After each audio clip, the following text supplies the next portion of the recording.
அந்த நிறுவனம் அந்த காரை மொத்தம் 3 மட்டும்தான் மேனுஃபேக்சரிங் செய்திருந்தது. அந்த கார் தான் இப்பொழுது வாசல் முன் வந்து நின்று கொண்டிருந்தது. அதை பார்த்து அங்கு இருப்பவர்களுக்கு ஆச்சரியம் வராதா என்ன? அவர்கள் ஆச்சரியத்தை இன்னும் அதிகமாக்கும் விதமாக அந்த காரில் இருந்து இறங்கினான் விக்ரம். டாப் ரிச் பர்சன் மட்டும் யூஸ் செய்யும் விதமாக வடிவமைக்கப்பட்ட அந்த 3 காரில் ஒன்றை தான் பாம்பே வரும்பொழுது யூஸ் செய்வதற்காக விக்ரம் தனக்காக வாங்கியிருந்தான். அதை பார்த்த சுரபி தன்னையும் அறியாமல் விக்ரம் என்று உச்சரிக்க அனைவரது பார்வையும் சுரபி பக்கம் திரும்பியது. இதுதான் விக்ரமா? மேக்னாவிற்கோ என்ன சொல்றாங்க இவங்க? இதுதான் விக்ரமா? அப்போ நாம நினைச்ச மாதிரி அவன் லோக்கலான பர்சன் கிடையாதா என்று அவள் அதிர்ச்சியில் புலம்ப ஆரம்பித்தாள். ஹாய் பேபி, என்ன பார்ட்டியெல்லாம் எப்படி போயிட்டு இருக்கு என்று கேட்டவாறு சுரபியை நோக்கி வந்தான் விக்ரம். அவனது குரலில் சுய நினைவிற்கு வந்த மேக்னா அவனிடம், ஹாய், நீங்க தான் விக்ரமா என்று கேட்டாள். மேக்னாவின் குரலை வைத்தே இவர்தான் தன்னிடம் போனில் பேசியவள் என்பதை கண்டுகொண்டான் விக்ரம். ஆமா, நான் தான் விக்ரம் என்று சொன்னவன் அவளிடம் அடுத்து எதுவும் பேசாது சுரபி பக்கம் திரும்பினான். ஆனால் மேக்னாவோ விடாது, ஆமா, இது உங்க காரா என்று கேட்க, இவளுக்கு எதுக்கு இப்படி ஒரு கொஸ்டின் தோணுது என்று நினைத்தவாறு அவளை மேலும் கீழும் பார்த்தவன், யா, இட்ஸ் மை கார் என்று சொன்னான். அவன் அப்படி சொன்னதை கேட்டதும் அங்கிருந்த அனைவருமே நம்ப முடியாமல் வியந்தனர். மேக்னாவிற்கு அவன் சொன்னதை கேட்டு மேல் மூச்சு கீழ் மூச்சு வாங்க ஆரம்பித்தது. நிஜமாதான் சொல்றானா? நிச்சயமா இருக்காது, கண்டிப்பா இவன் பொய் தான் சொல்றான். ஆளு பார்க்க மட்டும்தான் அழகா இருக்கான், மற்றபடி இவன் ட்ரெஸ்ஸே காட்டி கொடுக்குது இவன் எந்த அளவுக்கு லோக்கலான ஒரு பர்சன்னு. இப்படிப்பட்ட ஒருத்தங்கிட்ட இந்த கார் இருக்க முடியுமா? இது எந்த அளவுக்கு காஸ்ட்லியான கார்னு எனக்கு ரொம்ப நல்லாவே தெரியும். அப்படிப்பட்ட காரை இவன் எப்படி வாங்கியிருப்பான்? நிச்சயமா நோவே. இந்த அளவுக்கு பிரில்லியண்டா பொய் பேசுற டேலண்ட் இருக்கிறதுனால தான் இவன் இப்படியெல்லாம் போலித்தனமா நாடகம் ஆடி எல்லாரோட கண்ணுலையும் மண்ணை தூவி அவங்க அசந்த கேப்ல இந்த காரை ஆட்டைய போட்டுட்டு தான் வந்திருப்பான். இல்லையா அந்த ஓனர் கையில காலில் விழுந்து டிரைவரா வேலைக்கு சேர்ந்திருப்பான். எல்லாரும் எங்கேயோ வெளியூருக்கு போயிருப்பாங்க. அந்த டைமை யூஸ் பண்ணிட்டு இந்த காரை எடுத்துட்டு இங்க வந்து சீன் போட்டுக்கிட்டு இருக்கான்.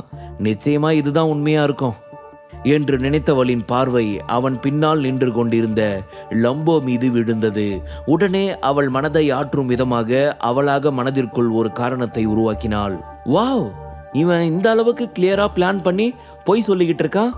பின்னாடி பாரு, யாரோ ஒரு தடினை வேற நிக்க வச்சிட்டு இருக்கான். கேட்டா பாடி கார்டுன்னு சொல்றதுக்காக இந்த மாதிரி ஏற்பாடு பண்ணிருக்கானா? பரவாயில்ல, இவன் பலே கில்லாடியா தான் இருப்பான் போல. அப்படி இல்லாமையா சுரபி இவனை நம்பிக்கிட்டு இவன் தான் உத்தம புருஷன் அது இதுன்னு என்னென்னமோ பேசிக்கிட்டு இருக்கா என்று நினைத்த மேக்னா அதை பற்றி தனக்கு அருகில் இருந்த தன் நண்பர்களிடம் மெதுவாக கிசுகிசுத்தாள். அவர்களும் மேக்னா சொல்வதுதான் உண்மை என்று நம்பினர். காரணம், அவள் சொன்னதை அவர்கள் ஆராய்ந்து பார்த்தவாறு விக்ரமை மேலும் கீழுமாக பார்த்தனர். அவன் உடையே அவன் லோக்கலான ஒரு ஆள் என்பதை காட்டி கொடுக்க மேக்னா சொல்வதுதான் ஒருவேளை உண்மையாக இருக்குமோ என்று தோன்ற ஆரம்பித்தது. அவர்களின் அந்த குழப்பமான முகத்தை பார்த்த மேக்னாவின் இதழ்களில் புன்முறுவல் தோன்றியது. அதில் வன்மமும் பொறாமையும் அதிக அளவு கலந்திருந்தது. இன்னைக்கு நிச்சயமா இவன் என்ன பண்ணாலும் நான் இவன் மூலமா சுரபியை நான் அசிங்கப்படுத்தாம விட மாட்டேன் என்று தனக்குத்தானே சபதம் எடுத்துக்கொண்டாள். இந்த மாதிரி ஓசில ஏதாவது ஒண்ணு கிடைச்சா அதை வச்சுக்கிட்டு ஓவரா சீன் போடுற கோஷ்டி எக்கச்சக்க பேரை நான் பார்த்துருக்கேன். நானும் இதே மாதிரி ஒரு 2 பேரை எனக்கு பாடி கார்டா பின்னாடி நிக்க வச்சுக்கிட்டு இதே மாதிரி ஒரு காரை எடுத்துட்டு ஊரை சுத்தி வந்தேன்னா ஊர்ல இருக்கிற எல்லா பொண்ணுங்களும் என் பின்னாடி தான் இருக்குங்க. என்னைய தான் பெரியவன்னு நினைப்பாங்க. இங்கேயும் அதே தான் நடந்துகிட்டு இருக்கு. விக்ரம் அவன் பின்னாடி ஒரு ஆளை கூப்பிட்டுட்டு இந்த காஸ்ட்லியான காரை எங்கேயோ இருந்து கடனாவோ அல்லது திருடிட்டு வரவோ நாம் அதை உண்மைன்னு நம்பி இருக்கிறோம் என்று ஒருவன் சொன்னான். உடனே அதை கேட்ட அனைவருமே கெக்க பொக்கவென சிரிக்க ஆரம்பித்தனர். அவர்கள் பேசிக்கொண்ட எதுவும் சுரபி காதில் விழாமலேயே பேசினார்கள். அதனால் சுரபிக்கு அவர்கள் என்ன பேசுகிறார்கள் என்று புரியவில்லை. என்றாலும் அவர்கள் சிரிப்பது விக்ரமை தான் ஏதோ சொல்லி கிண்டல் செய்து சிரிக்கிறார்கள் என்பது மட்டும் தெளிவாக புரிந்தது.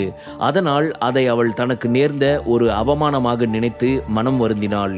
சுரபியின் முகத்தை வைத்து அதை புரிந்து கொண்ட விக்ரம் அந்த சூழ்நிலையை மாற்றும் விதமாக, கைஸ், என்ன எதுக்காக வர சொன்னீங்க? என்ன பார்க்கணும்னு சொன்னீங்க.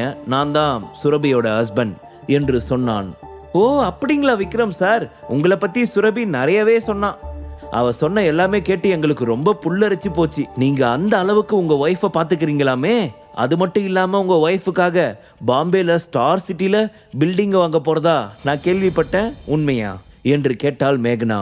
ஆமா, சுரபி சொன்னது கரெக்ட் தான் என்றான் விக்ரம். அவன் சொன்னதை கேட்ட அங்கிருந்த அனைவரும் சிரிப்பை அடக்க முடியாமல் சிரிக்க ஆரம்பித்தனர். நான் என்ன ஸ்டாண்டப் காமெடியா சொன்னேன்? சுரபி சொன்னது உண்மைன்னு தானே சொன்னேன். அதுக்கு எதுக்கு இதுங்க எல்லாம் இப்படி சிரிக்குதுங்க என்று ஒன்றும் புரியாமல் விக்ரம் அவர்களை வேடிக்கை பார்த்தான். எவ்வளவு தைரியம் இருந்தா இவன் இந்த அளவுக்கு பொய் பேசுவான்? ஓவரா பெருமை பேத்துறான்.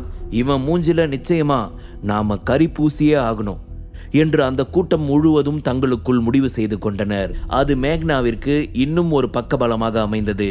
கூட்டத்தில் இருந்த ஒருவன் சிரிப்பை அடக்க முடியாமல் வயிற்றை பிடித்து கொண்டு சுரபி சுரபி போதும் ப்ளீஸ், உன் ஹஸ்பண்ட் சாரை கொஞ்சம் அளவா போய் சொல்ல சொல்லு. நாங்களும் எவ்வளவு நேரம் தான் சிரிப்பை கண்ட்ரோல் பண்ற மாதிரி நடிக்கிறது. ப்ளீஸ், சத்தியமா என்னால சிரிப்பை அடக்கவே முடியல. தயவு செஞ்சு அவர் பேசுறத கொஞ்சம் கம்மி பண்ணிக்க சொல்லு என்று ஒருவன் ஓப்பனாகவே சொல்லிவிட அதை கேட்ட சுரபிக்கு என்னவோ போல இருந்தது. அவன் மீது அதிக அளவு கோபம் வந்தது. மிஸ்டர், என்ன பேசிக்கிட்டு இருக்க?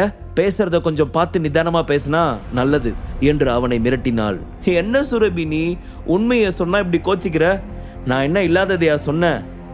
நிஜமா தான் சொன்னேன். உன் ஹஸ்பண்ட் சொல்றதெல்லாம் உண்மையா? பாம்பே சிட்டில அவனால இடம் வாங்க முடியுமா? ஆளை பார்த்தாலே தெரியுது அவன் எந்த அளவுக்கு லோக்கல்னு. அப்படிப்பட்டவனால இந்த இடத்துல எப்படி இடம் வாங்க முடியும் என்று அவன் கேட்க, ஹே, நீ சொல்றது கரெக்ட் தான்டா. நம்ம மேக்னா மாதிரி ஆளுங்களால மட்டும்தான் அந்த மாதிரி ஸ்டார் சிட்டில ஒரு கமர்ஷியல் பில்டிங்கை வாங்க முடியும். பட் இவெல்லாம் வாங்குறேன்னு சொன்னா அது நம்புற மாதிரியா இருக்குது என்று ஒருவன் கேட்க, இப்படியே ஒருவர் பின் ஒருவராக விக்ரமை கிண்டல் செய்து சுரபியை அசிங்கப்படுத்த ஆரம்பித்தார்கள். அது மேக்னாவின் மனதிற்குள் ஐஸ் கட்டி மழையை பெய்தது போல் குலு குலு என இருந்தது. ஆனால் அனைவர் முன்னாலும் தன்னை நல்லவள் என காட்டிக்கொள்ள வேண்டும் என நினைத்தவள், கைஸ் கைஸ் போதும், ஸ்டாப் இட். என்னதான் இருந்தாலும் சுரபி நம்மளோட ஃப்ரெண்டு. ஸோ அவளை இதுக்கு மேலே கலாய்க்கிறது நல்லா இருக்காதுன்னு நினைக்கிறேன். இந்த விக்ரம் ஏதேதோ போய் சொல்லி அவளை ஏமாத்தி வச்சிருக்கான். காலேஜில் படிக்கிறப்பவே சுரபி எந்த அளவுக்கு அப்பாவித்தனமான பொண்ணுன்னு நம்ம எல்லாருக்குமே ரொம்ப நல்லாவே தெரியும். யார் என்ன சொன்னாலும் அது அப்படியே நம்பிடுவா. அப்படிப்பட்டவளுக்கு வீட்டில் ஒரு பையனை பார்த்து கல்யாணம் பண்ணி வச்சிருக்காங்க. இப்படி இருக்கிறப்ப அவன் சொல்றத அவன் நம்பாம இருப்பாளா என்ன?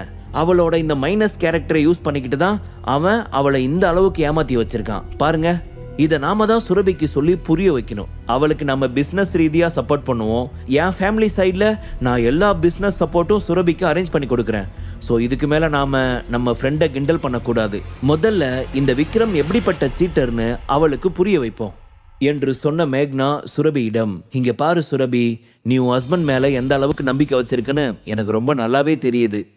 ஆனால் நீ வச்சிருக்கிற நம்பிக்கைக்கு இந்த விக்ரம் கொஞ்சம் கூட ஒர்த்தே இல்லாதவன். அவன் உன்னை ரொம்ப நல்லாவே ஏமாற்றி வச்சிருக்கான். உன்னோட கேரக்டரை பற்றி புரிஞ்சுக்கிட்டு என்ன மாதிரி எல்லாம் பேசுனா நீ அவன் வழிக்கு போவேன்னு தெரிஞ்சுட்டு அதுக்கு ஏற்ற மாதிரி அவன் கைக்குள்ளே போட்டு வச்சிருக்கான். அது தெரியாமல் நீயும் அவனை உத்தம புருஷன் அது இதுன்னு ரொம்ப பெரிய டைலாக்லாம் பேசிக்கிட்டு இருக்க. இப்போ பாரு, நானே இவன் யாருன்னு உனக்கு புரிய வைக்கிறேன் என்று சொன்னவள் விக்ரம் பக்கம் திரும்பி, ஆமா Vikram, star city commercial buildings எல்லாம் என்ன ரேட்ல போயிட்டு இருக்கு என்று அவள் கேட்க, நான் என்ன புரோக்கர் வேலையா பார்த்துக்கிட்டு இருக்கேன், அங்கே என்ன ரேட்ல போகுதுன்னு எனக்கு எதுவும் தெரியாது என்று விக்ரம் சொன்னான். என்ன விக்ரம், நீ தான் கொஞ்ச நேரத்துக்கு முன்னாடி ஃபோன்ல சுரபிக்கு அங்கே பில்டிங் வாங்க போறதா சொன்னியே, அதான் உங்ககிட்ட கேட்டேன் என்று அவள் நக்கலான தோரணையில் கேட்க, அவனோ எனக்கு தெரியாது என்ற ஒற்றை பதில் மட்டுமே மீண்டும் சொன்னான். என்னது, அங்க என்ன ரேட்டு போகுதுன்னு கூட தெரியாதா? அந்த இடத்துல ஒரு பில்டிங் சொந்தமா வாங்க போற. அப்படி இருக்கப்போ நீ வாங்குற பில்டிங்கோட விலை உனக்கு தெரியாதா? சூப்பர், இது ஒன்னே போதும் என்று சொன்னவள் சுரபி பக்கம் திரும்பி, நோட் பண்ணிக்கோ சுரபி என்று சொல்ல அவளை சுற்றி இருந்த இளைஞர்கள் அனைவருமே அவளை பார்த்து, ஆமா சுரபி, மேக்னா சொல்றது கரெக்ட் தான், இப்போ விக்ரம் சொன்னானே அந்த பாயிண்ட நோட் பண்ணிக்கோ என்று சொல்ல பின் மீண்டும் மேக்னா விக்ரம் பக்கம் திரும்பி, விக்ரம், அந்த இடத்தோட ரேட் என்ன வேலை போகுதுன்னு தெரியலன்னு சொன்ன, இட்ஸ் ஓகே. பட் நீ வாங்க போறியே அந்த பிளேஸ், அதோட ஓனர் யாருன்னு தெரிஞ்சிருக்குமே, அவர் யாரு என்று கேட்க, எனக்கு அதுவும் தெரியாது என்று விக்ரம் நார்மலாகவே பதில் சொன்னான். இதுலேயே கிறிஸ்டல் கிளியரா புரிஞ்சுக்க, நீ பக்கா ஃப்ராடு, சுரபியை ஏமாத்திட்டு இருக்குன்னு. அந்த இடத்தோட விலையும் தெரியாதான், அந்த இடத்தோட ஓனர் பேரும் தெரியாதான், ஆனா இடம் மட்டும் வாங்குவாராம். இதெல்லாம் கேட்டா நம்புற மாதிரியா இருக்கு? நீ ஒன்றும் 5 வயசு பாப்பா கிடையாது சுரபி. இவன் சொல்றத அப்படியே நம்ப. இதுக்கு மேலேயாச்சும் இவனோட உண்மையான சுயரூபம் என்னன்னு புரிஞ்சுட்டு இவன் கூட இருக்கலாமா வேணாமான்னு முடிவு பண்ணு. நான் உன்கிட்ட ஒரே ஒரு அட்வைஸ் பண்றேன், கேட்டுக்கோ. நீ என் ஃப்ரெண்டுன்ற ஒரே காரணத்துக்காக தான் நான் இவ்வளவு தூரம் நின்று உன்கிட்ட பேசிக்கிட்டு இருக்கேன். நீ இந்த விக்ரம எவ்வளவு சீக்கிரமா டைவர்ஸ் பண்ணி கழட்டி விட முடியுமோ அவ்வளவு சீக்கிரமா டைவர்ஸ் பண்ணிடு. அதுக்கு பின்னாடி நீ என்கிட்ட வந்துடு, நான் உன்னை உன் பிஸ்னஸ்ல மேலே கொண்டு போறேன் என்று சொன்னவள் தன் மனதிற்குள் தான் நினைத்தது மட்டும் நடந்துவிட்டால் சுரபி நிச்சயம் தனது காலுக்கு கீழே வந்து விடுவாள். அதன் பின் இத்தனை நாட்களாக காலேஜ் கேம்பஸ் அழகி டாப் ஹோல்டர் என்று பெயர் வாங்கி கொண்டிருந்த சுரபியை விட தான் உயர்ந்தவள் என்று அனைவருமே பேசுவார்கள் என நினைத்து சந்தோஷத்தில் குதிக்க ஆரம்பித்தாள். விக்ரம் இடம் வாங்கும் பொறுப்பு முழுவதுமே கண்ணனிடம் விட்டிருந்ததால் அதை பற்றி விக்ரம் துளியும் கண்டுகொள்ளவே இல்லை. அதற்கு ஏற்றாற்போல் கண்ணனும் எந்த ஒரு விஷயத்திலும் விக்ரமை தொந்தரவு செய்யாது தானே முழுவதுமாக அந்த விஷயத்தில் இறங்கி அலசி மிக சிறப்பாக வைத்திருந்தார்.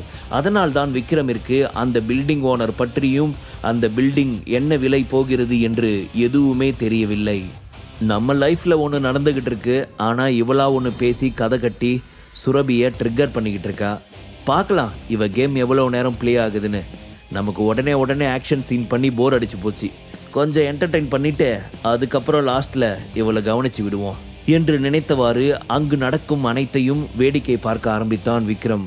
ஓகே விக்ரம் சார், அந்த இடம் என்ன ரேட் தெரியாது, அந்த இடத்தோட ஓனர் பேரும் தெரியாது, பட் உங்களுக்கு அந்த பிளேஸோட மெயின் பர்சன் துஷார் தெரியுமா என்று கேட்க அவன் மனம் ஒரு கணம் ஏதோ ஒன்றை யோசித்தாலும் துஷார் அப்படின்னு யாருமே எனக்கு தெரியாது என்று மீண்டும் விக்ரம் நார்மலாகவே பதில் சொல்ல, விக்ரம் உனக்கு துஷார்னா யாருன்னு தெரியல, இதுக்கு மேல நீ பேசுற பொய்யெல்லாம் கண்டிப்பா ஸ்டாப் பண்ணிக்கோ, அதுதான் உனக்கு நல்லது என்று அவனை பார்த்து கிண்டலாக சிரித்தவாறு மிரட்டினாள் மேகனா. அது எப்படி விக்ரம், நீ இவ்வளவு நேரம் சொன்ன எல்லா விஷயத்தையும் கூட நான் ஏதாவது ஒரு விதத்துல அக்செப்ட் பண்ணிக்கிறேன், பட் துஷார் யாருன்னு தெரியாதுன்னு சொன்ன பாத்தியா, அதை என்னால் அக்செப்ட் பண்ணிக்கவே முடியாது. அந்த ஸ்டார் சிட்டி பேலஸில் துஷாரோட இன்வெஸ்ட்மெண்ட் எந்த அளவுக்கு இருக்குது தெரியுமா? ஸ்டார் சிட்டிக்கு உள்ளே போகிறவங்களும் சரி, அங்கே இருக்கிறவங்களும் சரி, அங்கிருந்து வெளியே வந்தவங்களும் சரி, யாராக இருந்தாலும் நிச்சயமாக துஷார் பற்றி தெரிஞ்சு வச்சுருப்பாங்க. பட் நீ என்னடானா தெரியாதுன்னு சொல்கிற, இதுலையே நீ பேசுறது அப்பட்டமான பொய். எங்கள் முன்னாடி சீன் போடுறதுக்காக தான் நீ இப்படியெல்லாம் பண்ணிக்கிட்டு இருக்கன்னு எங்களுக்கு புரிஞ்சு போச்சு. ஸோ இதுக்கு மேலேயும் உன்னோட சீன் ட்ராமாட்டிக் வேஷம் இங்கே ஒர்க் அவுட் ஆகாது, ஓகேவா என்று சொன்னால் மேக்னா. அவர்கள் பேசிக் கொண்டிருக்கும் பொழுது துஷார் கர்ஜனையான தோரணையோடு அங்கு வந்தான். அவனை பார்த்த அனைவருமே வாய்மேல் விரல் வைத்து மிரண்டனர். மேக்னா தான் அவனை அந்த பார்ட்டிக்கு இன்வைட் செய்திருந்தாள். துஷாரை பார்த்ததுமே மேக்னா ஃபாரின் கண்ட்ரி ஸ்டைலில் அவனை ஹக் செய்து வெல்கம் செய்தாள். அதன் பின் அவன் அமர்வதற்கான சேர் ஒன்றை காட்ட துஷாரும் அந்த சேரில் ஸ்டைலாக அமர்ந்தான். துஷார் என்பவன் ஒரு தொழிலதிபர் மட்டுமல்ல, அண்டர் கிரவுண்டிலும் அதிக அளவு செல்வாக்கு பெற்றவன். கருப்பு கூலஸ் அணிந்து மொட்டை தலையோடு ஹாயாக சோஃபாவில் அமர்ந்த அந்த துஷாரை பார்த்த அங்கிருந்த அனைவரும் ஒரு கணம் அதிர்ந்தனர். அவனை பற்றி பல விஷயங்கள் பலமாறாக அவர்கள் கேள்விப்பட்டிருக்கிறார்கள். அந்த பயங்கரமான விஷயம்தான் இப்பொழுது துஷாரை பார்த்ததும் அவர்களுக்கும் பயத்தை எழுப்பியது. முழு கதையையும் கேட்டு மகிழ பாக்கெட் FM ஆப்பை டவுன்லோட் செய்யுங்கள். லிங்க் டிஸ்கிரிப்ஷனில் கொடுக்கப்பட்டுள்ளது.